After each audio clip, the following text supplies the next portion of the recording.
انسانی زندگی اثرات لیتی ہے، اچھے اثر بھی ہوتے ہیں، برے اثر بھی ہوتے ہیں۔ انسان کو موسم کا اثر بھی ہوتا ہے، انسان پر اس کے خاندان کا اثر بھی ہوتا ہے، انسان پر صحبت کا اثر بھی ہوتا ہے۔ بالکل اسی طرح انسان پر اس کی نیکی کا اثر بھی ہوتا ہے اور گناہوں کا اثر بھی ہوتا ہے۔ نیکی دل کو سکون دیتی ہے، گناہ انسان کو پریشان کر دیتے۔ نیکی اللہ کی رحمت کو متوجہ کرتی ہے۔ پھر حالت یہ ہوتی ہے کہ انسان اپنی ان پریشانیوں کا حل کہیں اور ڈھونڈتا پھرتا ہے، حالانکہ جب گناہوں کی بیماری لگے تو اس کی شفا توبہ میں ہوتی ہے، اس کا حل اللہ کے حضور معافی مانگنے میں ہوتا ہے، پہچاننے میں ہوتا ہے کہ مجھ سے کہاں غلطی ہو گئی، کس جگہ جا کے کمزوری میں نے دکھائی۔ ہر انسان اچھی، ٹھنڈی، خوبصورت، سکھ والی زندگی چاہتا ہے۔ اللہ کریم نے سورہ نحل کے اندر ارشاد فرمایا، من عامل صالحا من ذکر او انثی، فرمایا جو بھی اچھے عمل کرے، چاہے مرد ہو چاہے عورت ہو، وَهُوَ مُؤْمِن، شرط یہ ہے کہ مومن ہو، فَلَنُحْيِيَنَّهُ حَيَاةً طَيِّبَةً، فرمایا ہم اسے پاکیزہ زندگی عطا فرما دیں گے، حیات طیبہ دے دیں گے اسے، پاکیزہ زندگی۔ شرط کیا ہے؟ من عاملہ صالحا، نیک عمل کرے۔ کون سے عمل کرے؟ اٹھنا بیٹھنا، کھانا پینا، چلنا سونا جاگنا محتاط ہو اس کا، وہ نیکی کرے۔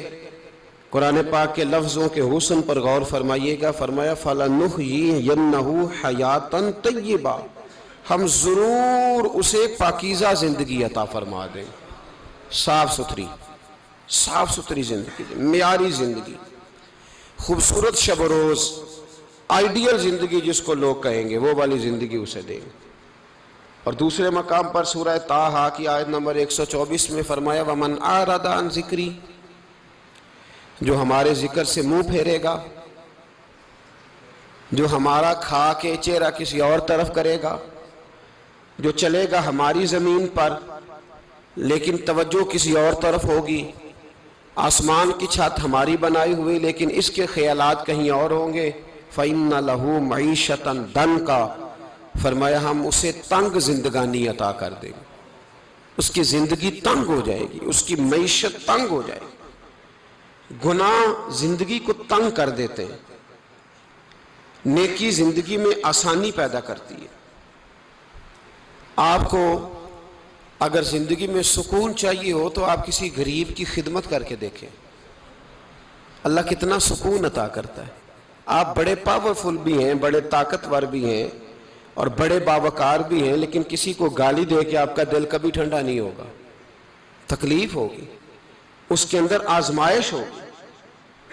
ڈاکٹر ریسرچ کرتے ہیں، ڈاکٹر وہ کہتے ہیں گناہ کرنے سے آدمی جسمانی طور پر کمزور ہوتا ہے، لیکن وہی عمل اگر وہ بطور نیکی کرتا ہے تو اللہ اس میں اسے قوت عطا فرماتا ہے، اسی عمل میں اللہ اسے قوت عطا کر دیتا ہے۔ میں صرف اشارہ دے رہا ہوں، اس بات کی تفصیل میں نہیں جانا چاہتا۔ میرے عزیز یہ یاد رکھیں کہ نیکی آپ کو سکون دے گی، نیکی آپ کو ٹھنڈا کرے۔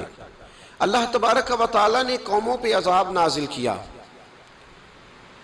اور قرآن مجید فرقان حمید نے ان قوموں کے تذکرے بیان فرمائے۔ بھائی کس لیے بیان کیے؟ کہ ہم عبرت حاصل کریں، ہم یہ غور کر لیں کہ یہ کام ہم نے نہیں کرنا، اس کام سے ہم نے بچنا ہے، ہم نے غور کرنا ہے کہ یہ چیز ہمارے اندر۔ لوگ کہتے ہیں نہیں جی نہیں، ہم پہ یہ عذاب نہیں آئے گا، بالکل نہیں آئے گا، اس میں شک نہیں۔ پر اللہ نے بیان کس لیے کیا تھا؟ بیان کیا قرآن مجید معاذ اللہ کسی ایسی چیز کا بیان کرتا ہے جس کی ضرورت نہ ہو؟ قرآن پاک نے ایک ایک حرف ایسا بیان کیا جس کی مسلمان کو ضرورت تھی۔ قوم نوح کا ذکر فرمایا قرآن پاک نے، حضرت نوح علیہ السلام کی قوم کو حضرت نوح علیہ السلام نے 1500 سال سمجھایا ہے، 15، کچھ لوگوں نے 950 سال لکھا ہے نا، اعلیٰ حضرت نے لکھا ہے 1500 سال عمر ہوئی حضرت نوح علیہ السلام کی۔ اللہ تعالیٰ بندے کو جلدی سزا نہیں دیتا، بلکہ قرآن مجید میں ایک جگہ رب کریم اس طرح بھی فرماتا ہے کہ جب بندے مجھے بھول جاتے ہیں تو میں ان کے لیے نعمتوں کے دروازے کھول دیتا ہوں۔ بندہ سمجھتا ہے کہ میں کچھ تو ہے نا کہ میرے اندر کہ میں جدھر جاتا ہوں خیر ہی خیر ہو جاتی ہے، وہ سمجھتا ہے کہ میری عقل ہے، حالانکہ اللہ اسے ڈھیل دیتا ہے، اللہ اسے ڈھیل دیتا ہے۔ گناہوں کی سزا کے 3 طریقے ہیں۔ ایک ہے متنبع کرنا، تنبیہ کرتا ہے اللہ، بندہ متنبع ہو جاتا ہے، یہ اللہ کا بہت بڑا احسان ہوتا ہے۔ ایک ہوتا ہے مہلت دینا، اور ایک تیسرا ہوتا ہے اللہ خفیہ تدبیر کرتا ہے۔ تھوڑا سا سمجھیے گا، انسان پر کوئی آزمائش آئی، فوراً اس کی چھٹی اس نے کہا کہ وہ فلاں جگہ غلطی کی تھی تب ایسا ہوا ہے۔ اسی جگہ انسان پریشان ہوتا ہے تو محسوس کرتا ہے کہ وہاں مجھ سے ہوتا ہے نا جی، جس کو یہ نصیب ہو جائے بڑا خوش نصیب آدمی ہے۔ حضرت مولا علی فرماتے ہیں اگر تجھے دنیا میں سزا مل گئی تو بچ گیا ہے، سمجھ پھر اللہ کرم کرے گا، آخرت میں سزا نہیں دے گا۔ اور یہ یاد رکھ لے، وما اصابکم من مصیبت فبما کسبت ایدیکم ویعفو عن کثیر۔ اللہ فرماتا ہے دنیا میں تجھے جو بھی تکلیف پہنچتی ہے وہ تیرے ہاتھوں کے کرتوتوں کی وجہ سے پہنچتی، ویعفو عن کثیر، فرمایا کثیر گناہ تو میں ویسے ہی معاف کر دیتا ہوں۔ یہ جو تیری زندگی میں دکھ ہے نا، یہ بھی میری قلیل سزائیں ہیں۔ یہ کثیر پر سزا، یہ قلیل ہے، قلیل یہ جو تمہاری زندگی میں تکلیفیں۔ انسان کو سزا ملتی۔ حضرت فضیل بن عیاض رحمۃ اللہ تعالی علیہ گھوڑے پہ بیٹھے تھے، گھوڑا شرارت کرنے لگ گیا، اچھلنے لگ گیا، کودنے لگ گیا، تو حضرت فضیل بن عیاض نیچے اترے، ایک کونے میں جا کے نماز کی نیت باندھ لی، 2 رکعت نماز پڑھی، پھر دیر تک استغفار پڑھتے رہے، روتے رہے، دعا کرتے رہے، واپس آئے۔ خادم عرض کرنے لگے حضور سمجھ نہیں آئی، گھوڑے نے تھوڑی سی شرارت کی، وہ بدکا ہے، آپ نے اس کو چھوڑا ہے اور چھوڑ کر کے آپ نماز میں لگ گئے۔ تو حضرت فضیل بن عیاض فرمانے لگے جب بندہ اللہ کی نافرمانی کرتا ہے نا تو جو چیزیں اس کی فرما بردار ہوتی ہیں وہ اس کی نافرمانی کرنے لگ جاتی۔ تو مجھے محسوس ہوا تھا کہ میں نے کہیں اللہ کی نافرمانی کی ہے، اس لیے ایسا ہوا ہے کہ میرے گھوڑے نے میری، تو میں توبہ کرنے لگا ہوں، اور اب دیکھتا ہوں بیٹھ کے بھلا کیا ہوتا ہے۔ میں نے سچی توبہ، حالانکہ مجھے یاد نہیں کہ میں کہاں بولا، پر کھری اور سچی توبہ کی۔ دوبارہ گھوڑے پہ بیٹھے تو گھوڑا بالکل صحیح ہو کے ساتھ چلنے لگ گیا۔ میرے بھائی جب یہ تنبیہ ہے اللہ کی طرف سے، یہ متنبع کیا جاتا ہے کہ تو بعد آ جا۔ بہت ساری جگہوں پہ انسان کو وقتی طور پر اگر سزا مل جائے، نبی پاک علیہ السلام کی خدمت میں ایک صحابی آئے، بات مضبوط کر دوں، واقعہ سنایا ہے نا تو کچھ لوگ سمجھتے ہیں کہ یہ واقعہ ہے، تو میں ایک حدیث پاک امام بہقی کی لکھی ہوئی عرض کرتا ہوں۔ نبی پاک علیہ السلام کے ایک صحابی آئے اور ان کا سر پھٹا ہوا تھا، خون بہ رہا تھا۔ سرکار نے فرمایا کیا ہوا؟ عرض کی حضور ایک عورت جا رہی تھی، میری نظر پڑی، ابھی نظر پڑی ہے کہ میرے آگے ستون آ گیا تو میرے سر پہ لگ گیا۔ نبی پاک صلی اللہ علیہ وسلم نے فرمایا تیرے لیے خوشخبری ہے، اگر دنیا میں تیری غلطی کی تجھے سزا ملی ہے تو پھر رب تجھے قیامت میں سزا نہیں دے گا، پھر اللہ قیامت میں سزا۔ بعض گناہ ایسے ہیں جن کی یہاں بھی سزا ملے گی اور وہاں بھی ملے، لیکن میرے بھائی پہلی بات یہ ہے کہ اللہ تعالیٰ اس غلطی کی یہی سزا دے لے، اور دعا فرمائے اللہ تبارک و تعالیٰ یہاں بھی معافی عطا فرمائے، وہاں بھی معافی عطا فرمائے، اللہ درگزر ہی فرمائے۔ لیکن میرے بھائی ایک تو یہ سزا، ایک سزا یہ ہوتی ہے کہ انسان جب گناہ کرنے لگتا ہے تو اللہ نعمتوں کے دروازے کھولتا ہے، مہلت دیتا ہے۔ 500 سال تک فرعون کو مہلت دی، کتنے؟ یہاں جو 5 سال حکومت کر لیتا ہے وہ کہتا ہے سب سے قابل میں ہی ہوں، مجھے مہلت جو ملی ہوئی ہے۔ 500 سال مہلت دی اللہ تعالیٰ نے، اور فرعون کی قوم پر پتہ عذاب کس طرح کے آئے تھے؟ ٹڈیاں مسلط کر دی اللہ نے۔ یہ گھومتی نہیں چھوٹی سی، ہم اپنی زبان میں اس کو کچھ لوگ مختلف ناموں سے یاد کرتے ہیں، کوئی مکڑی کہتا ہے، کوئی کچھ کہتا ہے، مسلط کر دی، جاتی نہیں۔ ان پر بنی اسرائیل کے ان مقابل جو فرعون کی قوم تھی ان پر الزام اس طرح کا عذاب آیا کہ مینڈک مسلط کر دی اللہ تعالیٰ۔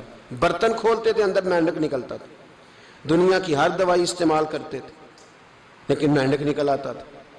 تھوڑا سا سمجھا کریں چیزوں کو، ہمارے رنگ نہیں زیادہ گورے کہ ہم پر عذاب نہیں آتا، کوئی بہت زیادہ اللہ تعالیٰ معاف فرمائے دولت نہیں جمع کرا بیٹھے شاہی خزانے میں کہ ہم سے پوچھا نہیں جائے گا۔ یہ مہلت ہے، مہلت کو مہلت سمجھو.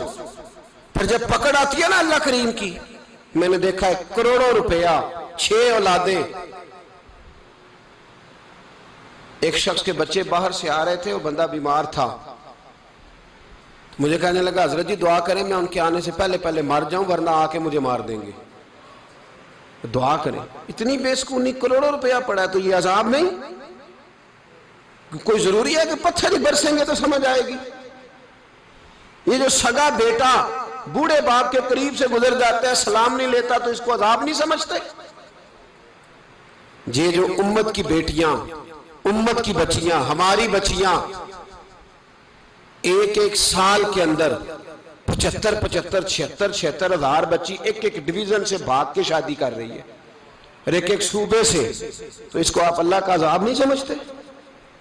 یہ معمولی بات ہے. نہیں ہمارے رنگ ہو رہے ہیں، ہم بڑے سمارٹ ہیں. 1500 سال مہلت دی نوح علیہ السلام کی. 1500 سال.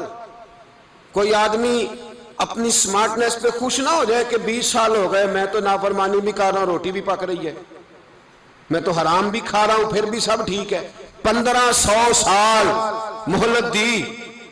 پھر حضرت نوح کہنے لگے اللہ میں نے تو بڑا سمجھایا، نہیں باز آتے. تو رب کریم نے فرمایا کشتی بناؤ. اللہ کے پیغمبر کشتی بنانے لگے تو قوم مذاق اڑانے لگ گئی. اب کیا کرنے لگے ہو؟ اب کشتی بنانے لگے ہو، خیر تو ہے، قوم مذاق اڑا رہی ہے.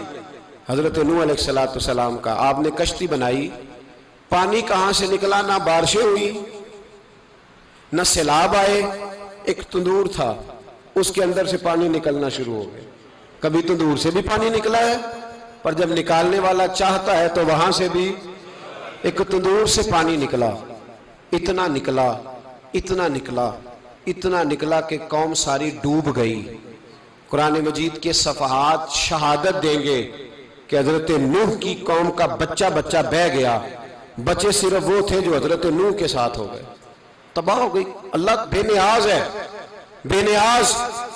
1500 سال مہلت ملے اور تو پھر بھی کہے رب بڑا کریم ہے، معاف کر دے گا.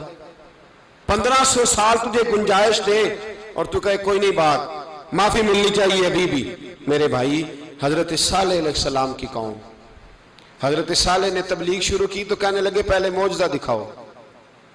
جی آج تو نہیں لوگ معجزے مانگتے. آج بھی لوگ کرامتے اور معجزے، اللہ معاف کرے، جو چیزیں معجزہ تو ہو نہیں نہ سکتا، لیکن آج بھی لوگ، آپ یقین کریں، کہتے ہیں یہ بڑی نمازیں پڑھتا ہے تو پھر بخشا کیوں نہیں گیا، پھر کیوں نہیں منو سلوا کیوں نہیں اترا اس پر، پھر میں بھی اسی طرح ہی ہوں، کیا اس کے اندر خوبی آ گئی؟ مولوی بھی ویسے ہی ہے، صوفی بھی ویسے ہی ہے. لوگ مانگ نہیں رہے، لوگ دلیلیں مانگ نہیں رہے. ابھی بھی لوگ بحث نہیں کرتے. کیا فرق آ گیا جی؟ ویسے ہی ہیں سارے. اللہ تعالیٰ سے ڈرنا چاہیے. ہمیں سامنے والے کی طرف دیکھ کر صحیح ہونے کا حکم نہیں ہے، ہمیں اپنی اصلاح کا حکم ہے. اپنی طرف دیکھ کے اپنے آپ کو ٹھیک کرنے کا. الزام لگا کے گزر جانا، اس کا کوئی مطلب سنو اور یاد رکھو. حضرت صالح علیہ السلام سے کہنے لگے پہلے معجزہ دکھائیں. تو حضرت صالح علیہ السلام نے فرمایا اونٹ کہاں سے پیدا ہوتے ہیں؟ کہا اونٹنی کے بطن سے. فرمایا آؤ میں تمہیں پہاڑ کے اندر سے اونٹنی پیدا کر کے دکھاتا ہوں. کہاں سے؟ پہاڑ کے اندر سے. حضرت نوح ساتھ لے کے گئے تو پہاڑ کے اندر سے اونٹنی نکلی، اور اونٹنی بھی گابن تھی، اس کے پیٹ میں بچہ. اور اونٹنی اتنا دودھ دیتی تھی کہ ساری بستی دودھ پی جاتی تھی، پھر بھی دودھ بچ جایا کرتا تھا. لیکن حضرت نوح علیہ السلام نے فرمایا اب تم نے دیکھ تو لیا یہ اسے، یہ جتنا دودھ دے گی روٹی بھی اتنی کھائے گی. ایک دن تم سارے پانی پیو گے، ایک دن یہ سارا پانی پیا کرے گی. ایک دن تم سارے باقی جانوروں کو گھاس کھلاؤ گے، ایک دن یہ اونٹنی. اور اونٹنی کا نام کیا؟ ناقۃ اللہ، اللہ کی اونٹنی. کس کی اونٹنی؟ نام کیا ہے؟ اللہ کی. یہ اللہ کی اونٹنی ہے. تو حضرت نوح علیہ السلام کی اونٹنی. فرمایا اس کی بے ادبی نہ کرنا. باز نہیں آئے لوگ، باز نہیں آئے. کہنے لگا جی دودھ دینا تو ٹھیک ہے، پر یہ جو سارا پانی پی جاتی ہے نا یہ صحیح نہیں. یہ جو ساری گھاس کھا جاتی ہے یہ نہیں ٹھیک. دودھ دینا تو ٹھیک ہے پر یہ نہیں صحیح. آپ نے فرمایا اسے کچھ نہ کہنا، اللہ کی اونٹنی ہے. میں کہا کرتا ہوں ان لوگوں نے ناقۃ اللہ کی بے ادبی کی. حضرت نوح علیہ السلام کی اونٹنی کی ٹانگیں کاٹ دی صالح علیہ السلام کی. اور دیکھو اللہ بڑا بے نیاز ہے، اگر پیدا کرنا جانتا ہے تو حفاظت کرنی نہیں جانتا.